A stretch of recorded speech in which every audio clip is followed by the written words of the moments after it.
Hey everyone, welcome back to the channel. Today I am going to attempt a Vortex Swirl.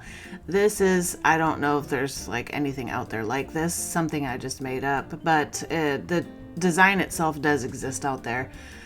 But anyway, I am creating a swirl that is more circular, and I wanted to create this subtle change in color. So it's all purple themed, but I'm going from light to dark. So what I did was I took the same purple color nebula, put about a teaspoon in each little bowl there, and then I added a little bit of gray to the darkest one and a lot of white to the lightest one.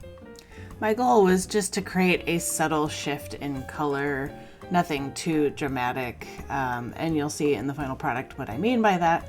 But anyway, I'm just mixing the colors here. My lightest one, I did end up, and you'll see later in the video, I did end up adding a little bit more just white to it to create more of a difference, because when it was added to the soap, the difference wasn't as clear as I wanted it to be. But you can see in the bowls the subtle gradient from darker to lighter.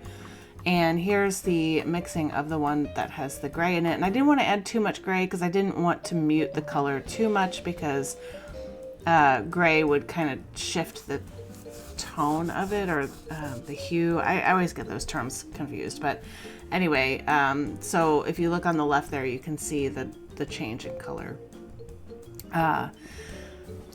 So what I did here was I melted my hard oils, and then I poured in my liquid oils to bring down the temperature a little bit. So after I melt the hard oils, typically the temperature is anywhere from like 125 to 135, and I want to bring this down to under 100.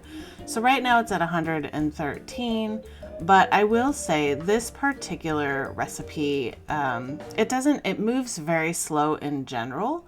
So I'm not as concerned about getting it under 100, but I did get it to 109, which was fine in these purposes. So the lye solution that I'm adding is also a little bit on the warm side, and I believe it does increase the temperature a little bit, which is fine because, like I said, this recipe moves very slow, and the fragrance oil that I'm using here doesn't move the recipe very fast. So I wasn't too concerned about it. And you can even see that I have to stick blend it quite a bit. In my usual recipe, I have to only pulse the stick blender about 3 times before I get to where I want it to be. This one, I just have to blend. So my goal here is to weigh out equal amounts for each color, and the total of this recipe was about 40 ounces. So I'm just weighing out 4 different pouring pitchers of 10 ounces for all those colors. And there's nothing really exciting going on here. I'm just adding my colors to each pitcher. And when I realized that the lightest color wasn't that light enough to contrast between the second to lightest color, so for whatever reason I only added a little bit, but you can see the difference there. There is a bit of a difference. It's very, very subtle.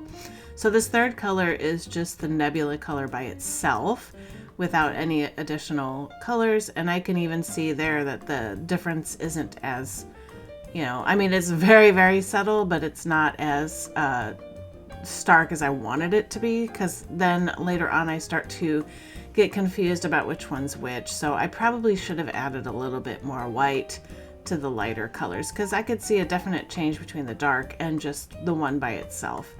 So I added a little bit more of the light color to that second to lightest, and then some just white to the lightest color that I had there to kind of create a little bit more of a difference. But I just don't feel like I did enough, which, is fine. I mean, in the final product, you can see that there's definitely a difference, but it's just more subtle than I anticipated. So next time I do the Vortex Swirl, I'm probably just going to use different colors, maybe complementary colors or something like that, but just something that you can tell the difference between.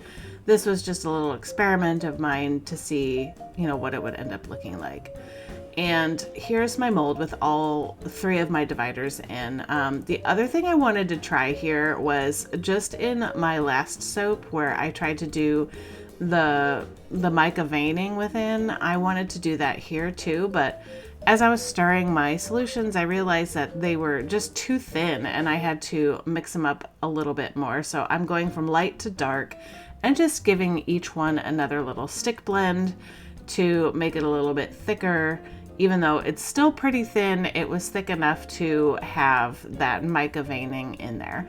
So actually the goal with mica veining is to, I mean, you can actually have it at light trace. You just have to have it thick enough at light trace to be able to handle it. So anyway, but first what I'm doing here is, in order to keep the mica from just settling to the bottom, is I'm pouring each color in first, and I'm pouring in enough just to put about, I don't know, a few, like a centimeter at the bottom. And then I'm going to add some of that mica there, and then I'm also adding a little bit to each pouring pitcher. So as I pour, it's going to come out in a swirlish type of way, and then also plunking it in there is going to swirl what I already had added there. So you can even see how it spreads it out. And yeah, and I think this one did turn out better than my last attempt at mica veining with the the separate colors like this, but yeah, so you'll be able to see a difference. But anyway, all I'm doing here is just filling in each cavity, and because each divider takes up some volume of the mold, I am filling each cavity up almost beyond what it can go to, except for on the sides, so that the outermost colors I could only fill up to the top of the mold, but the innermost ones, since they're most affected by the displacing of the dividers, I filled them up higher. So you can kind of see that here. It's just they're a little bit higher than the outer ones, and that way when I take out the divider, then it just kind of settles into a more flattened shape. So yeah, and a lot of soap does stick to the dividers. I cut out that part, but I was, just kind of scraping off the soap from the dividers. But you can see even in the 2 center colors here, like what I was saying earlier, there's just not a huge difference. And I think when I was like topping off the top here, I got confused with the light color and the dark color. So then it just kind of created more of just a solo color in the middle, which ultimately ended up fine. But yeah, so just doing a little cleanup here. I don't know about you, but to me it's pretty satisfying to do like a cleanup. So I'm just taking a double stick here, and what I'm doing is I'm just creating like a swirl in the middle. I'm trying to make sure that the dark color gets mixed in and the white, so that they swirl together. And because I am cutting this top down like the wood grain style, I did it so that each swirl was about 2.5 inches across. And you'll see what I mean by this. So I do have to cut off about 1/4 inch on each side. And I use these as samples for, free samples or whatever. You can get them on my website. But so this particular loaf mold is 8 inches across, so it ends up working out perfectly to have 2.5 inches across for 3 sections. So I cut off 1/4 inch on each end, which takes off 1/2 inch, which leaves me 7.5 inches total after taking away from the 8, and then 2.5 3 times. So I take it, turn it to the side, and each bar is a little over 1 inch in thickness, not too much, but a little bit over. But you can see the little swirl in the middle, and the gold kind of interlacing in between. And it's really a lot nicer after I clean it up. So right now you can just see a lot of smearing, and mainly because the soap is soft, and with the gold and everything in there, it smears it. So I go after all this and I clean them up.